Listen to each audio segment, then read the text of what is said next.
수도관이 있습니다. 그런데 수도관이 저항값이 존재하는 거죠. 어떤 저항값이죠? 대지와 저항값이 존재하는 거야. 그러면 여기는 주접지 단자와 수도 관로를 연결해서 이 수도 관로를 접지극으로 쓰는 겁니다. 자, 요게 주접지 단자, 그리고 요것은 접지도체라고 하는 거 기억하죠? 접지도체가 있고 그 접지도체를 수도 관로에 연결해서 접지극으로 쓸 수 있다라고 하는 거예요.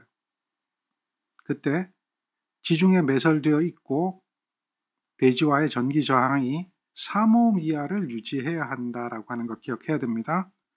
3옴 이하를 유지해야 된다. 자, 요런 3옴에 관한 이야기 역시 시험 문제 잘 나옵니다. 그리고 또 분기를 한 겁니다. 여기에는 수도관이고요. 이런 수도관에 지름이 여기 안지름이에요.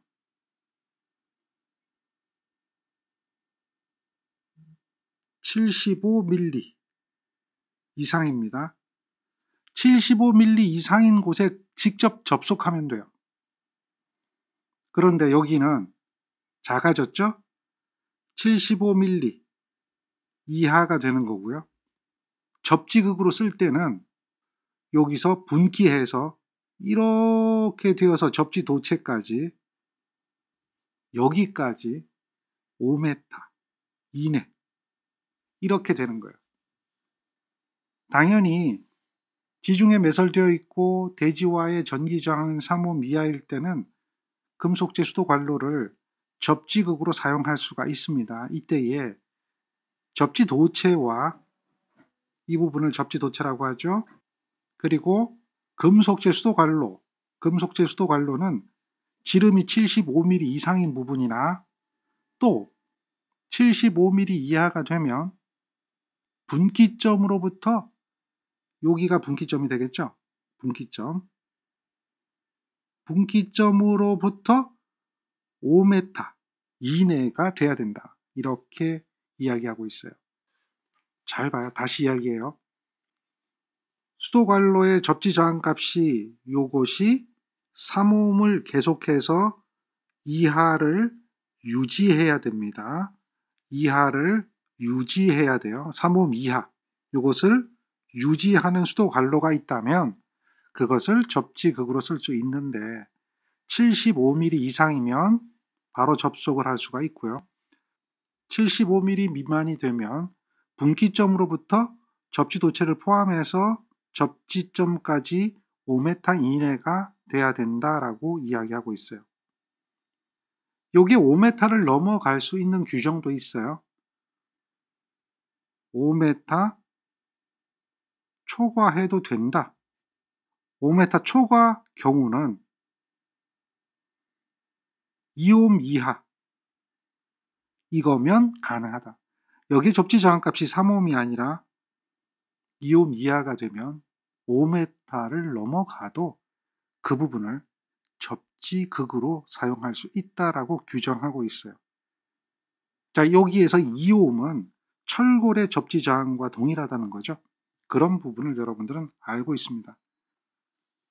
건축물, 구조물 또는 철골 기타의 금속재는 이를 비접지식 전로에 시설하는 기계기구의 철대 및 금속재 외함의 접지공사 또는 비접지식 전로와 저압전로를 결합하는 변압기 저압전로의 접지공사의 접지극으로 사용할 수 있다. 그러니까 변압기 접지공사, 저압전로 접지공사는 어떤 접지입니까?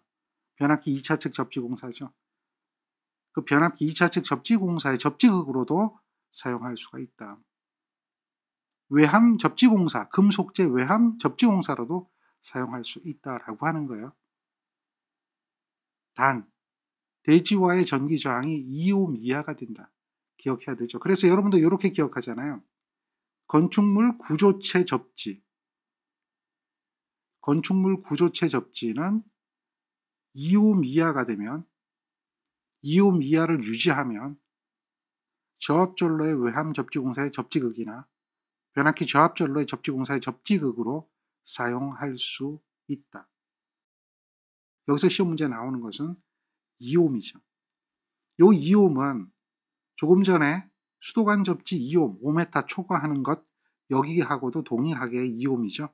이런 거예요. 2옴이란 말이 굉장히 중요합니다. 접지 저항이 2옴이 나온다는 얘기는 아주 작은 접지 저항이다라고 하는 것을 알 수가 있습니다.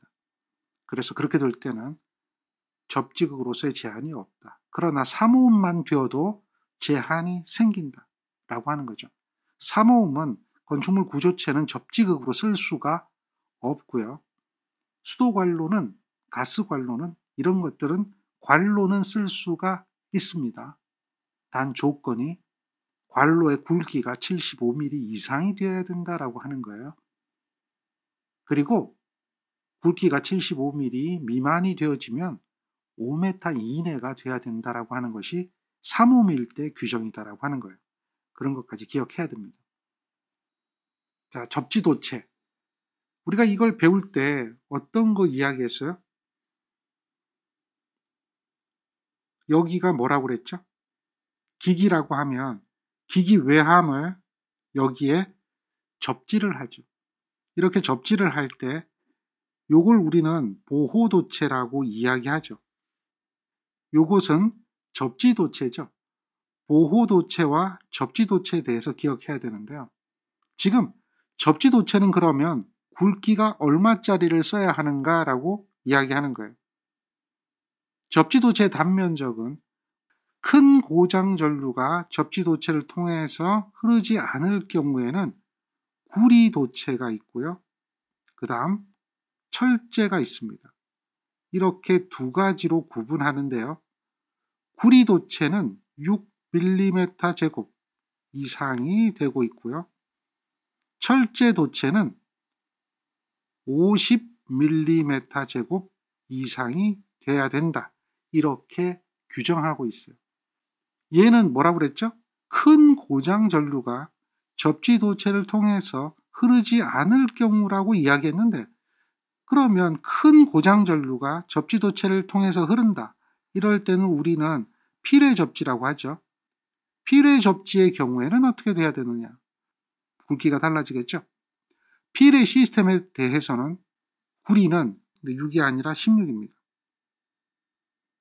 뇌전류를 대지로 흘려주기 때문에 필의 시스템의 경우에는 굵기가 훨씬 더 굵어지는 16mm 제곱 이상의 구리도체가 필요하고요. 철제는 동일하게 50이다.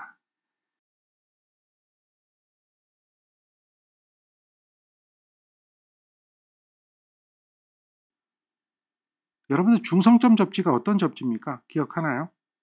중성점 접지라는 것은 송배전 공학에서 배웠던 직접 접지, 저항 접지, 소호 리액터 접지 이런 것들이 중성점 접지죠. 우리가 지금 기기를 접지하는 게 있죠. 이렇게 기기를 접지할 때는 기기 외함을 접지하잖아요. 이런 것은 외함 접지가 되는 거죠.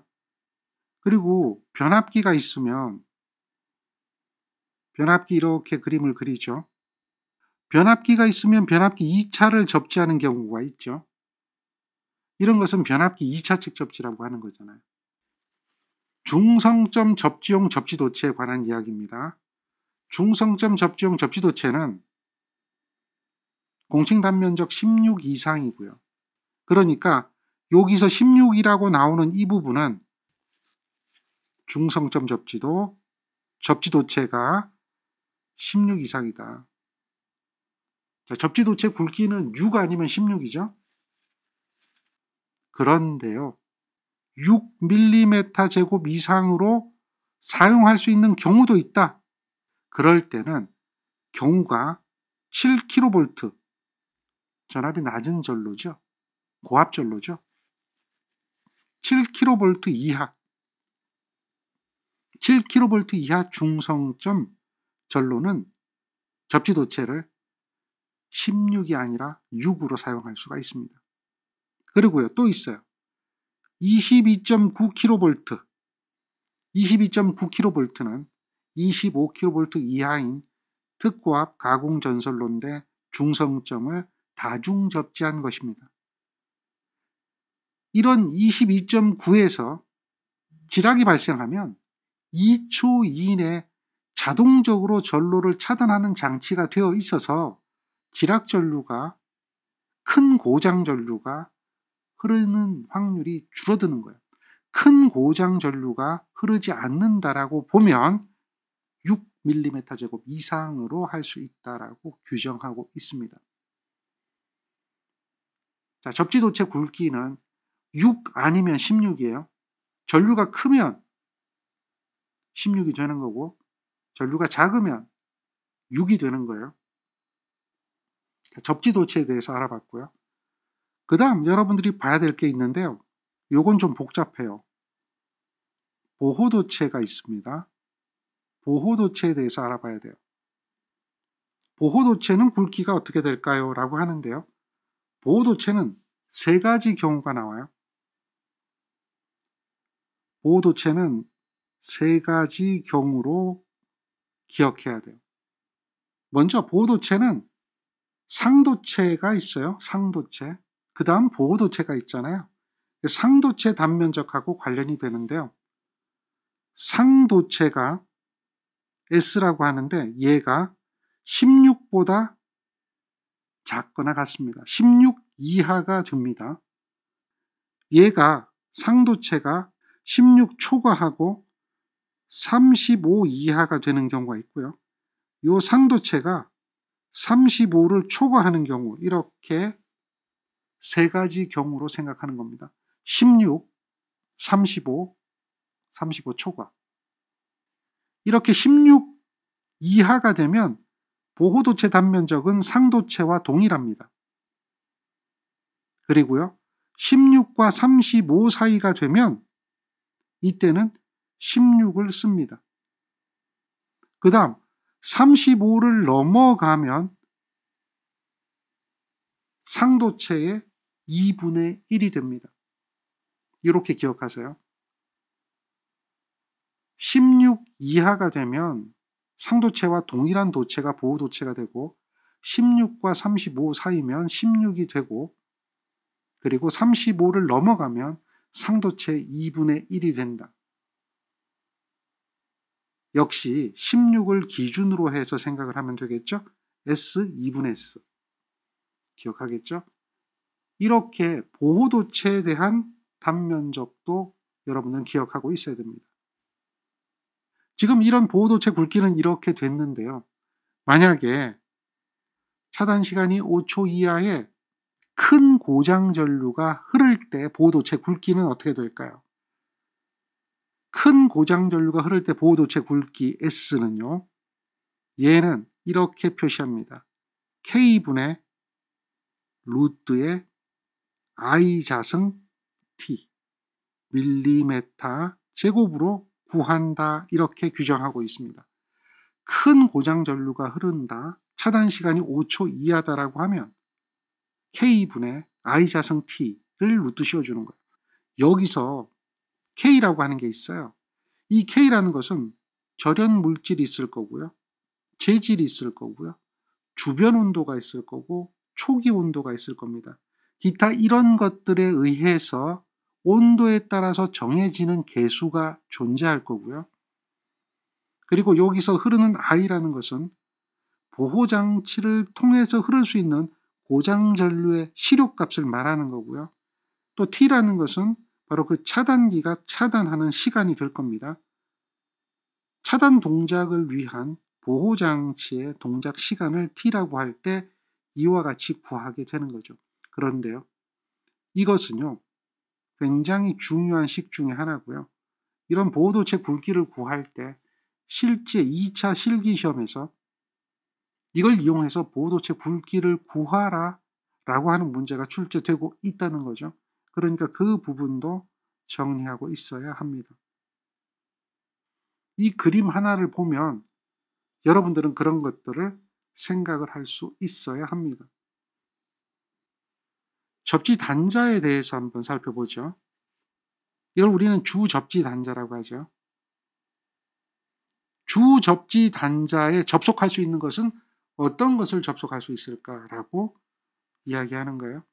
주 접지 단자에 접속할 수 있는 것은 등전이 본딩 도체, 접지 도체, 보호 도체, 또 기능성 접지 도체.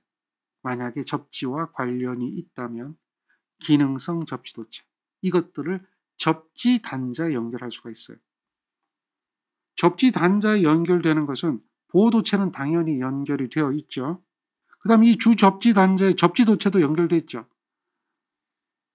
보호 도체 연결되었고요. 접지 도체 연결된 건 우리는 알고 있단 말이에요. 그러면서 여러분들은 이렇게 했었을 거예요. 여기에 뭐가 하나 있다. 수도관과 가스관 등이 있어요. 이런 금속 배관이 있다면 금속 배관도 접지를 하죠. 그래서 금속 배관을 여기에 이렇게 연결합니다. 금속 배관을 주 접지 단자에 연결하거든요. 이걸 우리는 뭐라고 합니까? 보호 등전이 본딩 도체.